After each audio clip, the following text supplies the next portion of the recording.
Dear students, in the previous classes we had been discussing of fundamental rights, directive principles of state policy and fundamental duties.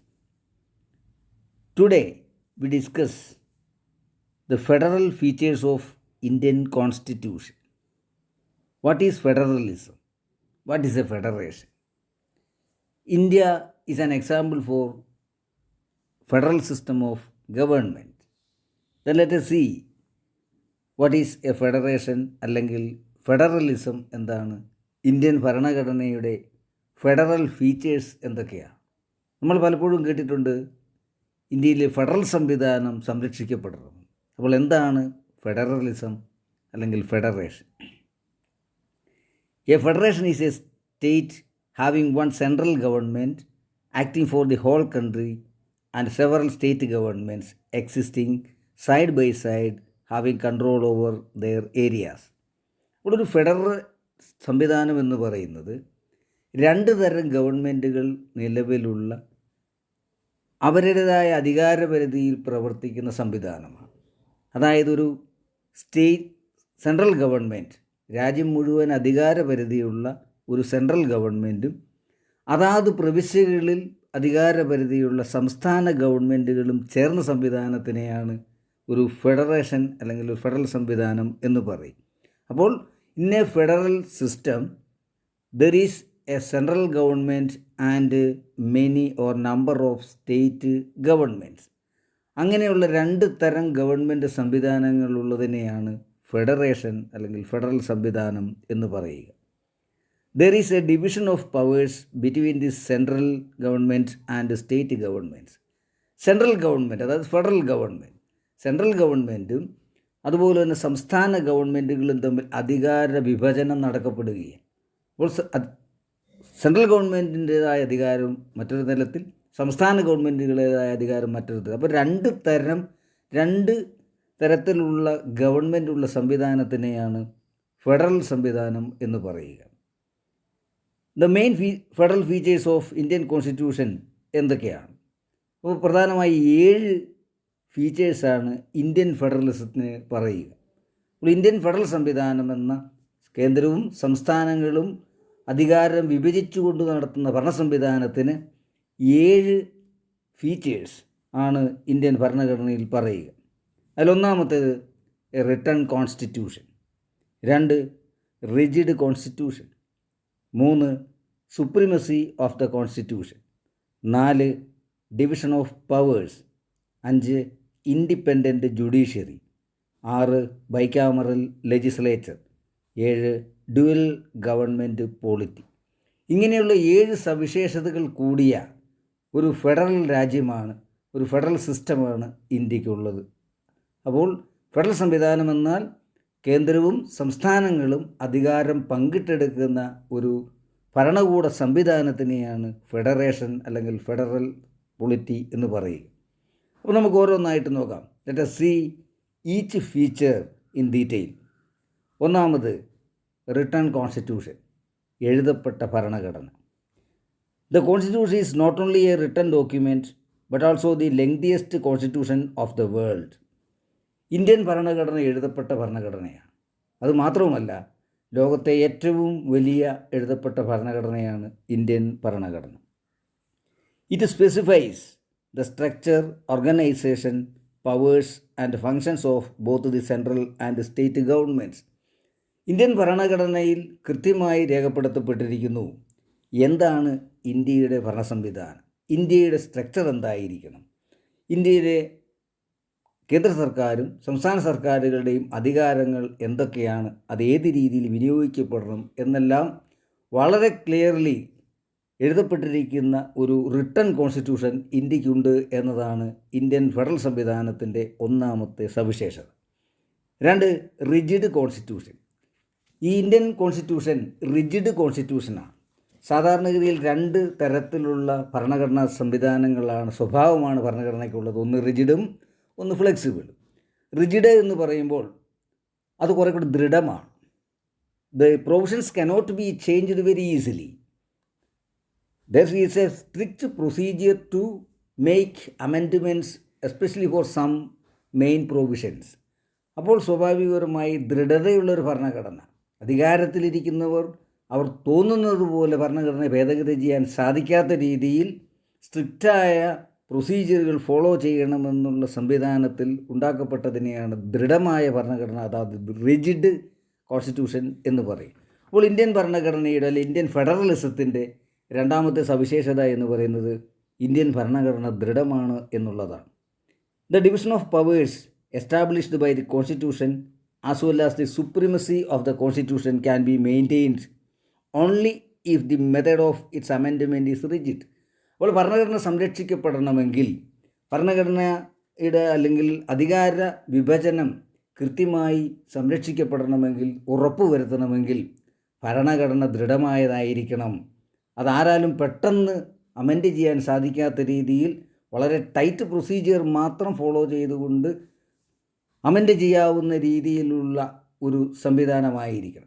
അപ്പോൾ Indian ഫെഡറലിസത്തിൻ്റെ രണ്ടാമത്തെ സവിശേഷത Indian ഭരണഘടന ഒരു ദൃഢമായ ഭരണഘടന, rigid constitution ആണ് എന്നതാണ്. മൂന്നാമത് സുപ്രീമസി ഓഫ് ദ കോൺസ്റ്റിറ്റ്യൂഷൻ. നമുക്കറിയാം, the supreme law of the land, that's what constitution.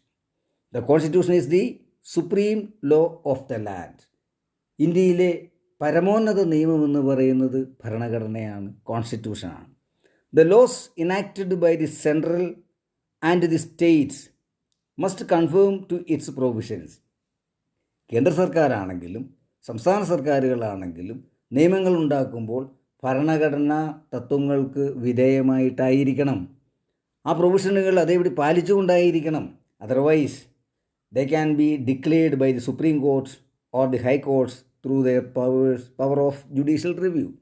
അപ്പോൾ ഏതെങ്കിലും ഒരു ഭരണകൂടം, കേന്ദ്ര സർക്കാരായിക്കോട്ടെ സംസ്ഥാന സർക്കാരുകളായിക്കോട്ടെ, ഭരണഘടനാ പ്രൊവിഷനുകളെ, ഭരണഘടനാ വ്യവസ്ഥകൾക്ക് അതീതമായോ വിരുദ്ധമായോ ഒരു നിയമനിർമ്മാണം നടത്തിയാൽ ജുഡീഷ്യൽ റിവ്യൂ എന്ന ഒരു അധികാരത്തിലൂടെ സുപ്രീം കോടതിക്കും ഹൈക്കോടതികൾക്കും ആ നിയമത്തെ ക്യാൻസൽ ചെയ്യുവാൻ അല്ലെങ്കിൽ അതിനെ റദ്ദ് ചെയ്യുവാനുള്ള അധികാരമുണ്ട്.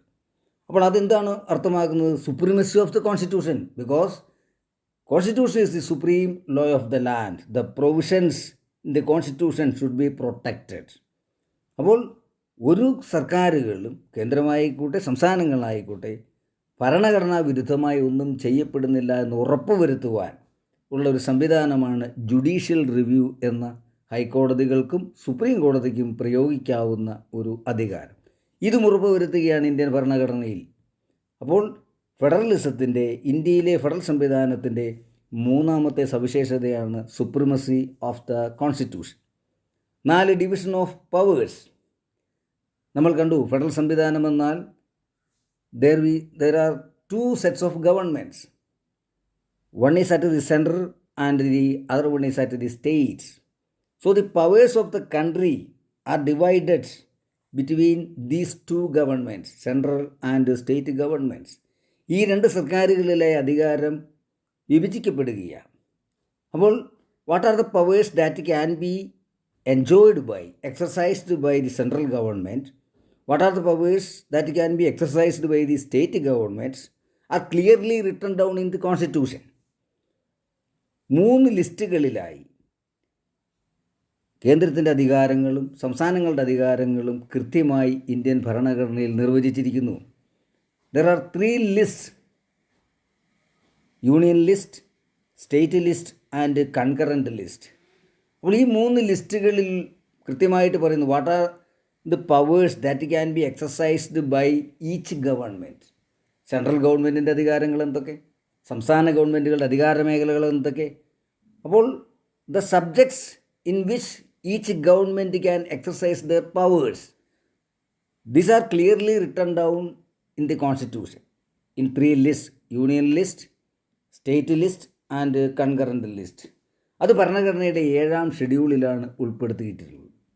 അപ്പോൾ ഇങ്ങനെ 3 ലിസ്റ്റുകളിലൂടെ ഓരോ ഭരണകൂടത്തിൻ്റെയും കേന്ദ്ര സർക്കാരിൻ്റെയും സംസ്ഥാന സർക്കാരുകളുടെയും അധികാരമെന്തെന്നും അധികാര പരിധി എന്തെന്നും ക്ലിയറായിട്ട് രേഖപ്പെടുത്തിയിരിക്കുന്ന 3 പട്ടികകളാണ് union list, state list and concurrent list. ഇത് ഭരണഘടനയുടെ 7th ഷെഡ്യൂളിൽ 7ാമത്തെ പട്ടികയിലാണ് ഉൾപ്പെടുത്തിയിരിക്കുക. The constitution divided the powers between the central and the states in terms of the union list, state list and concurrent list in the 7th schedule. അപ്പോൾ 4 ഫീച്ചറുകൾ ഇപ്പോൾ നമ്മൾ കണ്ടു കഴിഞ്ഞു. അപ്പോൾ ഇന്ത്യയിലെ ഫെഡറൽ സംവിധാനത്തിൻ്റെ 4 സവിശേഷതകൾ കണ്ടു. ഒന്നാമത്, അതൊരു റിട്ടൺ കോൺസ്റ്റിറ്റ്യൂഷനാണ് ഇന്ത്യക്കുള്ളത്. 2, ഇന്ത്യൻ ഭരണഘടന ദൃഢമായിട്ടുള്ളതാണ്. 3, ഭരണഘടനയാണ് ഏറ്റവും സുപ്രീമായിട്ടുള്ളത്. 4, അധികാര വിഭജനം സംസ്ഥാനങ്ങളും കേന്ദ്രവും തമ്മിൽ. 5, independent judiciary. India is a democratic country. So, for the protection of democracy, there should be an independent judicial system. അപ്പോൾ ജനാധിപത്യത്തിൻ്റെ സംരക്ഷണത്തിന് ഒരു സ്വതന്ത്രമായ നീതിന്യായ സംവിധാനം അനിവാര്യമാണ്. ഇന്ത്യ ലോകത്തെ ഏറ്റവും വലിയ ജനാധിപത്യ രാജ്യമാണ്. അപ്പോൾ ഇന്ത്യൻ ഫെഡറൽ സംവിധാനം ഉറപ്പുവരുത്തുവാൻ സംസ്ഥാനങ്ങളും കേന്ദ്രവും തമ്മിലുള്ള അധികാര കൈമാറ്റം, അധികാര വിനിയോഗം സുഗമമാക്കുവാനുള്ള ശക്തമായ ഇടപെടലുകൾ നടത്തുന്നത് ജുഡീഷ്യറിയാണ്. നമ്മൾ കണ്ടു ഡിവിഷൻ ഓഫ് പവേഴ്സിൽ, അല്ലെങ്കിൽ സുപ്രീമസി ഓഫ് ദി കോൺസ്റ്റിറ്റ്യൂഷനിൽ നമ്മൾ കണ്ടു ജുഡീഷ്യൽ റിവ്യൂ എന്ന അധികാരത്തിലൂടെ ഗവൺമെൻറ്റുകളുടെ, കേന്ദ്രത്തിൻ്റേതായിക്കോട്ടെ സംസ്ഥാനത്തിൻ്റേതായിക്കോട്ടെ, ഗവൺമെൻറ്റുകളുടെ ഭരണഘടനാ വിരുദ്ധമായ നിയമങ്ങളെ റദ്ദ് ചെയ്യുവാനുള്ള അധികാരം ജുഡീഷ്യറിക്കുണ്ട്. അപ്പോൾ അത് നടപ്പിലാക്കണമെങ്കിൽ the judicial system should be independent. So, independent judicial system ensures democracy. അപ്പോൾ ഇന്ത്യൻ ഫെഡറലിസത്തിൻ്റെ 5ാമത്തെ സവിശേഷത ഫീച്ചറാണ് independent judiciary. The constitution establishes an independent judiciary headed by the supreme court for 2 purposes.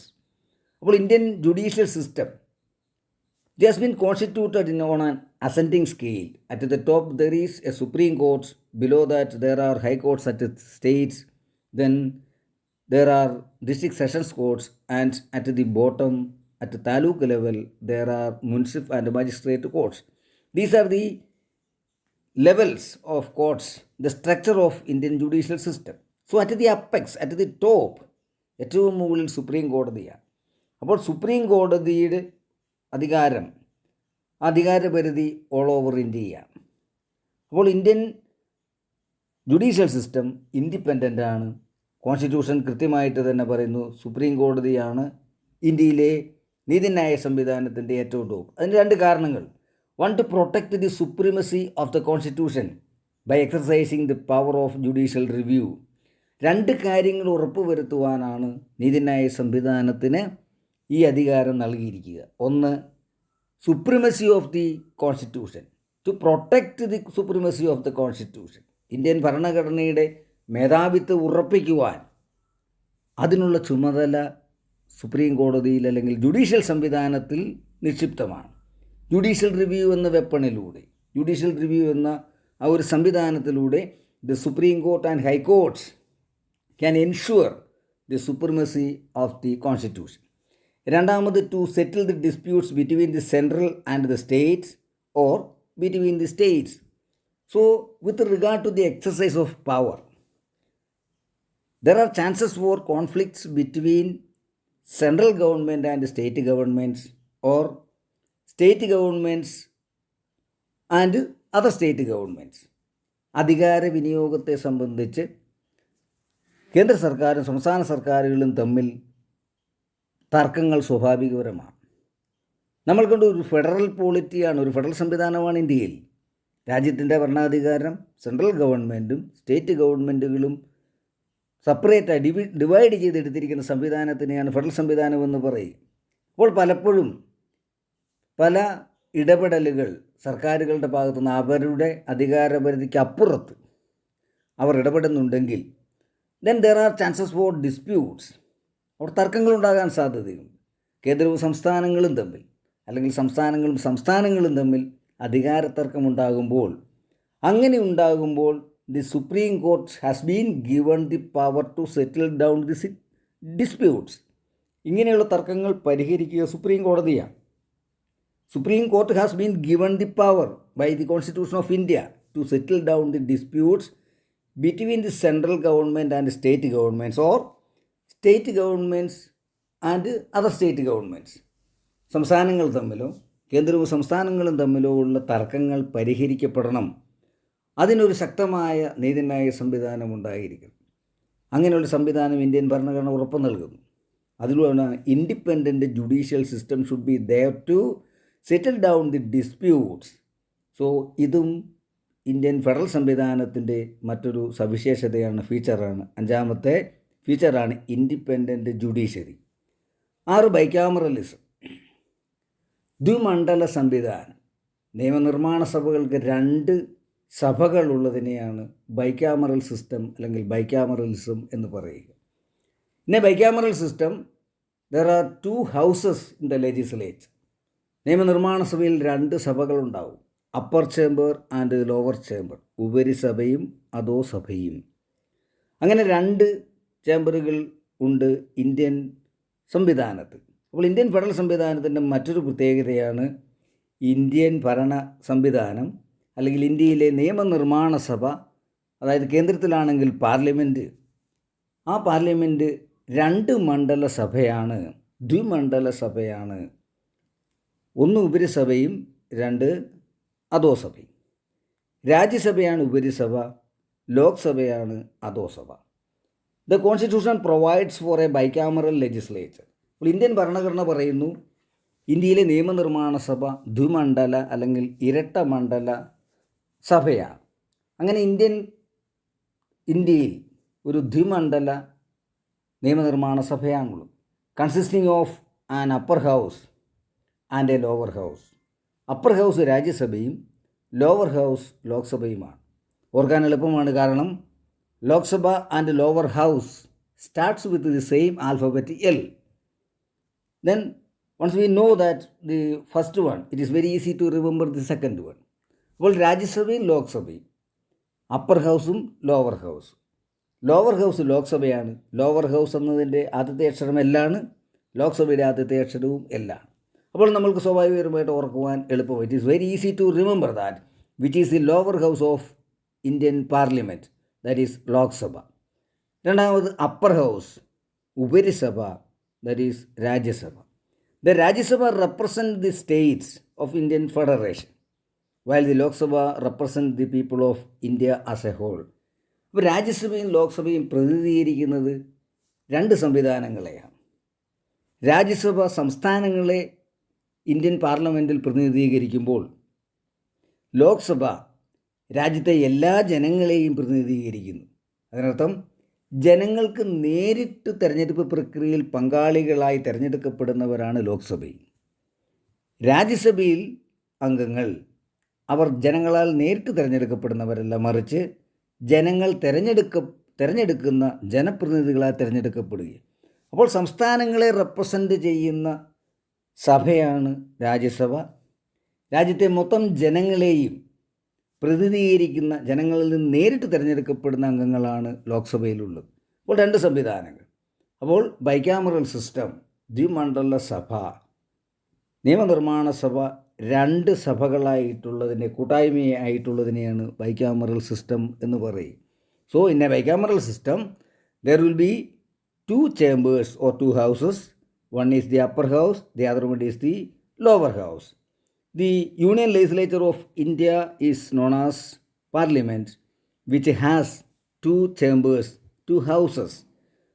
Rajya Sabha, the upper house of Indian Parliament, and the Lok Sabha, the lower chamber of Indian Parliament. So, this is another feature of Indian federal system, bicameral system. Then last one, 7th feature of Indian federal system, that is dual government polity. 2 ഗവൺമെൻറ്റുകളുള്ള സംവിധാനത്തിനെയാണ് ഇതുകൊണ്ട് അർത്ഥമാക്കുക. Dual. The constitution establishes a dual polity consisting of the union at the centre and states at the regions. 2 തരം ഭരണകൂടങ്ങളെ ഉള്ള സംവിധാനമാണ് Indian federalism. Federal സംവിധാനം അതുതന്നെയാണ്. 2 തരത്തിലുള്ള ഗവൺമെൻറ്റുകൾ, കേന്ദ്ര സർക്കാരും സംസ്ഥാന സർക്കാരുകളും അധികാരം വിഭജിച്ച് കൈകാര്യം ചെയ്യുന്നതിനെയാണ് ഫെഡറലിസം അല്ലെങ്കിൽ ഫെഡറേഷൻ എന്ന് പറയുക. അപ്പോൾ ഇന്ത്യ ഒരു ഫെഡറൽ സംവിധാനമാണ്. അപ്പോൾ ഇന്ത്യൻ കോൺസ്റ്റിറ്റ്യൂഷൻ ഉറപ്പ് പറയുന്നു ഈ രണ്ട് തരത്തിലുള്ള സർക്കാരുകൾ, രണ്ട് തരത്തിലുള്ള ഭരണകൂടങ്ങളുണ്ട്. ഒന്ന് കേന്ദ്ര സർക്കാരും മറ്റൊരു പ്രാദേശിക തലത്തിൽ സ്റ്റേറ്റ് ലെവലിൽ മറ്റൊരു ഭരണകൂടവും. അപ്പോൾ ഡ്യുവൽ പോളിറ്റിയാണ്. രണ്ട് തരത്തിലുള്ള ഗവൺമെൻറ്റുകൾ ഇന്ത്യയിലുണ്ട്. The union government deals with the matters of national importance. അപ്പോൾ ദേശീയ പ്രാധാന്യമുള്ള സബ്ജക്റ്റുകൾ, ദേശീയ പ്രാധാന്യമുള്ള വിഷയങ്ങളാണ് അല്ലെങ്കിൽ ആ മേഖലകളിലുള്ള അധികാരമാണ് സെൻട്രൽ ഗവൺമെൻറ് നിക്ഷിപ്തമായിരിക്കുക. Like defence, foreign affairs, currency and communication and so on. അപ്പോൾ ദേശീയ തലത്തിലുള്ള രാജ്യത്തെ മുഴുവൻ ബാധിക്കുന്ന സബ്ജക്റ്റുകളുടെ അധികാരം സെൻട്രൽ ഗവൺമെൻറ്റിൽ നിക്ഷിപ്തമാണ്. പ്രത്യേകിച്ചും ഇന്ത്യയുടെ ഡിഫൻസിനെ സംബന്ധിച്ച രാജ്യരക്ഷ, അതുപോലെ തന്നെ ഫോറിൻ അഫെയർസ്, വിദേശ രാജ്യങ്ങളുമായുള്ള നയതന്ത്ര ബന്ധങ്ങൾ, കറൻസി, അതുപോലെ കമ്മ്യൂണിക്കേഷൻ, അങ്ങനെയുള്ള ദേശീയ പ്രാധാന്യമുള്ള ദേശവ്യാപകമായി ബാധകമായ വിഷയങ്ങളുടെ അധികാരം സെൻട്രൽ ഗവൺമെൻറ്റിൽ നിക്ഷിപ്തമാക്കപ്പെട്ടിരിക്കും. The state governments on the other hand look after the matters of regional and local importance. പ്രാദേശികമായ അല്ലെങ്കിൽ ഓരോ റീജിയനിലും പ്രത്യേകമായിട്ട് ശ്രദ്ധ പതിപ്പിക്കേണ്ട വിഷയങ്ങൾ, ആ സബ്ജക്റ്റുകളെയാണ് സംസ്ഥാന ഗവൺമെൻറ്റുകൾ കൈകാര്യം ചെയ്യുക. അതേതൊക്കെയാണ്? സ്വാഭാവികമായിട്ട് ലൈക്ക് പബ്ലിക് ഓർഡർ, ഒരു സംസ്ഥാനത്തിലെ സുരക്ഷ, പോലീസ് സംവിധാനങ്ങൾ, അഗ്രികൾച്ചർ, കൃഷി, ആരോഗ്യം, ഹെൽത്ത്, ലോക്കൽ ഗവൺമെൻറ്, തദ്ദേശ സ്വയംഭരണ സ്ഥാപനങ്ങൾ, അങ്ങനെയുള്ള സബ്ജക്റ്റുകൾ അതിൽ നിൽക്കുന്നതല്ല, ആൻഡ് സോ ഓൺ. ഇതുപോലുള്ള പ്രാദേശികപരമായി പ്രാധാന്യമുള്ള ശ്രദ്ധ പതിപ്പിക്കേണ്ട ഏരിയകളിലെ അധികാരങ്ങൾ സംസ്ഥാന ഗവൺമെൻറ്റുകളിൽ നിക്ഷിപ്തമാക്കപ്പെട്ടിരിക്കുന്നു ഇന്ത്യയിൽ. So in a federation there are two governments. അപ്പോൾ ഒരു ഫെഡറേഷനിൽ, ഒരു ഫെഡറൽ പോളിറ്റിയിൽ, ഒരു ഫെഡറൽ സംവിധാനത്തിൽ രണ്ട് തരം ഗവൺമെൻറ്റുകൾ ഉണ്ടാവും: യൂണിയൻ ആൻഡ് സ്റ്റേറ്റ് ഗവൺമെൻറ്റ്സ്. കേന്ദ്ര സർക്കാരും സംസ്ഥാന സർക്കാരുകളും അധികാരം വിഭജിച്ചെടുക്കുന്ന സംവിധാനത്തിനെയാണ് ഫെഡറൽ സംവിധാനം എന്ന് പറയുക. സോ നിരവധി രാജ്യങ്ങൾ ഈ ഫെഡറൽ സംവിധാനത്തിലൂടെ പോകുന്നുണ്ട്. Examples of federalism can be seen in the countries of the United States of America, Canada, India and so on. നിരവധി രാജ്യങ്ങൾ ഈ ഫെഡറൽ സംവിധാനം ഓപ്റ്റ് ചെയ്തിരിക്കുന്ന രാജ്യങ്ങളാണ്. പക്ഷേ ഇന്ത്യയുടെ കാര്യം പറയുകയാണെങ്കിൽ ഫുള്ളി ഫെഡറൽ എന്ന് പറയാൻ സാധിക്കില്ല. ബിക്കോസ് ഇന്ത്യൻ സിസ്റ്റം ഹാസ്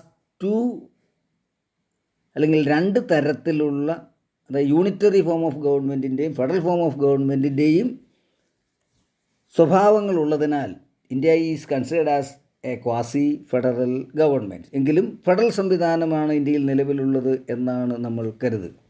അപ്പോൾ നമ്മൾ ഡിസ്കസ് ചെയ്തത് what is federation, what is federalism, the federal features of Indian constitution. So India is a federal state in which we can see that the division of powers, the powers of India are divided between central and state governments. So ഒരു federal സംവിധാനം എന്നാൽ കേന്ദ്രവും സംസ്ഥാനങ്ങളും അധികാരം വിഭജിച്ചെടുക്കുന്ന സംവിധാനമാണ്. So there are two sets of government in a federation. ഒരു federal സംവിധാനത്തിൽ രണ്ട് തരം ഗവൺമെൻറ്റുകൾ ഉണ്ടാവും, സെൻട്രൽ ഗവൺമെൻറ്റും സ്റ്റേറ്റ് ഗവൺമെൻറ്റുകളും. അപ്പോൾ ഇന്ത്യൻ ഫെഡറൽ സംവിധാനത്തിന് 7 സവിശേഷതകൾ ഇന്ത്യൻ ഭരണഘടനയിൽ പറയുന്നു. ഒന്ന്, ഇതൊരു റിട്ടൺ കോൺസ്റ്റിറ്റ്യൂഷൻ ഉണ്ട്. All the things, all the powers, the exercise of powers R written down in the constitution. So to avoid the conflicts between central and state governments, the powers that can be exercised by each government should be clearly written down. So Indian ഭരണഘടനയിൽ എല്ലാ കാര്യങ്ങളും കൃത്യമായി എഴുതപ്പെട്ടിട്ടുണ്ട്. അപ്പോൾ Indian ഭരണഘടനയിൽ, Indian federal സംവിധാനത്തിൻ്റെ ഒന്നാമത്തെ സവിശേഷത, there is a written constitution in India. മറ്റൊന്ന് റിജിഡ് കോൺസ്റ്റിറ്റ്യൂഷനാണ്. എല്ലാ സർക്കാരുകൾക്കും തോന്നും പിടി ഈ ഭരണഘടനയിലെ വ്യവസ്ഥകൾ മാറ്റാൻ സാധിക്കില്ല. Some provisions which are considered very much important that can be amended only with tight procedure. അപ്പോൾ അതിൻ്റെ സ്വഭാവം എന്ന് പറയുന്നത്, ഇന്ത്യയിൽ ഭരണഘടന റിജിഡാണ്, ദൃഢമാണ്. വളരെ പ്രധാനമായിട്ടുള്ള ഭാഗങ്ങൾ മാറ്റം വരുത്തണമെങ്കിൽ വലിയ പ്രൊസീജിയറുകളിലൂടെ കടന്നു പോകപ്പെടണം. അപ്പോൾ അത് ഉറപ്പുവരുത്തുകയാണ് അധികാര വികേന്ദ്രീകരണവും അധികാര വിഭജനവും ഭരണഘടനയിൽ സംരക്ഷണവും ഉറപ്പുവരുത്തുന്നതിനായി ഇന്ത്യൻ ഭരണഘടന ഒരു റിജിഡ് ഭരണഘടനയാണ്. മൂന്നാമത് supremacy of the constitution, the supreme law of the land, that is constitution. അപ്പോൾ ഭരണഘടന ആണ് രാജ്യത്തെ ഏറ്റവും വലിയ നിയമം. അത് സംരക്ഷിക്കപ്പെടണം. അതിൻ്റെ സുപ്രീമസി, മേധാവിത്വം, അതിനനുസൃതമായി ഭരണം പോകാൻ പാടുള്ളൂ. അത് ഉറപ്പുവരുത്തുന്നതിനായി there is judicial review. Judicial review എന്ന അധികാരം that is given to supreme court and high courts. സർക്കാരുകൾ അധികാരപരിധി മറികടക്കുന്നുണ്ടോ എന്ന് ചെക്ക് ചെയ്യുവാൻ, ഭരണഘടനാ വ്യവസ്ഥകൾ ലംഘിക്കുന്നുണ്ടോ എന്ന് ചെക്ക് ചെയ്യുവാനുള്ള ജുഡീഷ്യറിയുടെ അധികാരമാണ് ജുഡീഷ്യൽ റിവ്യൂ. അത് സുപ്രീം കോടതിയും ഹൈക്കോടതികളുമാണ് നിർവഹിക്കുക. അപ്പോൾ അതാണ് മറ്റൊരു സവിശേഷത ഇന്ത്യൻ ഫെഡറൽ സംവിധാനത്തിൻ്റെ. പിന്നെ ഡിവിഷൻ ഓഫ് പവേഴ്സ്, അധികാരം എങ്ങനെ ഉപയോഗിക്കണമെന്ന്, കേന്ദ്രത്തിൻ്റെ അധികാരമെന്ത്, സംസ്ഥാനങ്ങളുടെ അധികാരമെന്ത്, ഈ രണ്ടു പേർക്കും കൂട്ടായിട്ടുള്ള അധികാരത്തിനുള്ള വ്യവസ്ഥകൾ എവിടെ, ഇതെല്ലാം ക്ലിയറായിട്ട് ഇന്ത്യൻ ഭരണഘടനയിൽ എഴുതപ്പെട്ടിട്ടുണ്ട്. There are 3 list, union list, the subjects, അതായത് യൂണിയൻ ലിസ്റ്റിൽപ്പെട്ട സബ്ജക്റ്റുകളിൽ അല്ലെങ്കിൽ നിയമനിർമ്മാണത്തിനുള്ള അധികാരം സെൻട്രൽ ഗവൺമെൻറ്റിനാണ്. The central government has been given the power to make legislation on the subjects which are included in the union list. അപ്പോൾ യൂണിയൻ ലിസ്റ്റിലുള്ള അധികാരങ്ങൾ, യൂണിയൻ ലിസ്റ്റിലുള്ള സബ്ജക്റ്റുകളിലുള്ള അധികാരങ്ങൾ സെൻട്രൽ ഗവൺമെൻറ്റിൽ നിക്ഷിപ്തമാണ്. So the state governments can make legislation on the subjects which are included in the state list. അപ്പോൾ state ലിസ്റ്റിൽ കുറേ സബ്ജക്റ്റുകൾ പറഞ്ഞിട്ടുണ്ട്. ആ സബ്ജക്റ്റുകളുടെ അധികാരപരിധി അല്ലെങ്കിൽ അധികാര മേഖല സംസ്ഥാന ഗവൺമെൻറ്റുകൾക്കാണ്. മറ്റൊരു ലിസ്റ്റ് കൂടിയുണ്ട്, കൺകറൻറ്റ് ലിസ്റ്റ്. ആ കൺകറൻറ്റ് ലിസ്റ്റിലെ വിഷയങ്ങളിൽ both central and state governments can make legislation. Central ഗവൺമെൻറ്റിനും സ്റ്റേറ്റ് ഗവൺമെൻറ്റുകൾക്കും ആ വിഷയങ്ങളിൽ, ആ കാര്യങ്ങളിൽ നിയമനിർമ്മാണം നടത്താം. അപ്പോൾ രണ്ടും ഒരുമിച്ച് നടത്തപ്പെടുകയാണെങ്കിൽ the decision of the central government will be final. അപ്പോൾ സംസ്ഥാന ഗവൺമെൻറ്റും യൂണിയൻ ഗവൺമെൻറ്റും ഒരുപോലൊരു വിഷയത്തിൽ, കൺകറൻറ്റ് ലിസ്റ്റിലുള്ള വിഷയത്തിൽ നിയമനിർമ്മാണം നടത്തിയാൽ കേന്ദ്രത്തിൻ്റെ നിയമമായിരിക്കും പ്രാബല്യത്തിൽ വരിക. അപ്പോൾ ഡിവിഷൻ ഓഫ് പവേഴ്സ് ഉറപ്പുവരുത്തിയിരിക്കുന്നു. To avoid the conflict between central and state governments, the division of powers is clearly written down in the constitution with 3 list, union list, state list and concurrent list. അപ്പോൾ India ഒരു ജനാധിപത്യ രാജ്യമാണ്. ഇവിടെ സ്വതന്ത്രത ഉറപ്പുവരുത്തണം, അധികാര വികേന്ദ്രീകരണം ഉറപ്പുവരുത്തണം, അധികാര തർക്കങ്ങൾ ഇല്ലാതിരിക്കണം. അപ്പോൾ അങ്ങനെയൊരു സംവിധാനത്തിന് ഏറ്റവും ആവശ്യം ഒരു ഇൻഡിപെൻഡൻ്റായ ജുഡീഷ്യൽ സിസ്റ്റമാണ്. So independent judiciary is there in India. മറ്റൊന്ന് ബൈക്യാമറൽ ലെജിസ്ലേച്ചർ. ഇന്ത്യൻ ഭരണഘടന പറയുന്നു ഇന്ത്യയിലെ നിയമനിർമ്മാണ സഭ ഡ്യുവലാണ്, ബൈക്യാമറലാണ്, 2 ചേംബറാണ്. Indian legislature is known as, union legislature is known as parliament, which is a bicameral legislature which has 2 chambers, the upper chamber and lower chamber. Rajya Sabha is the upper chamber of Indian Parliament. Lok Sabha is the lower chamber of Indian Parliament. Parliament is the legislature of India. മറ്റൊന്ന് dual government polity. 2 തരം government ഉണ്ട് എന്ന് ഉറപ്പുവരുത്തുന്നു, കേന്ദ്ര ഗവൺമെൻറ്റും സംസ്ഥാന ഗവൺമെൻറ്റും. ഏതൊക്കെ മേഖലയിൽ ഓരോന്നിനും അധികാരമെന്ന് കൃത്യമായിട്ട് പറയുന്നു. നാഷണൽ ഇമ്പോർട്ടൻസ് ആയിട്ടുള്ള സബ്ജക്റ്റുകളിൽ കേന്ദ്ര സർക്കാരിനും റീജിയണലായ പ്രാദേശികപരമായ വിഷയങ്ങളിൽ സംസ്ഥാന സർക്കാരുകൾക്കും അധികാരം ഉറപ്പുവരുത്തുന്നതാണ് ഡ്യുവൽ ഗവൺമെൻറ് പോളിറ്റി. അങ്ങനെ 7 സവിശേഷതകളാണ് ഇന്ത്യൻ ഫെഡറൽ സംവിധാനത്തിനുള്ളത്. അപ്പോൾ the federal features of Indian constitution, federation, federalism. So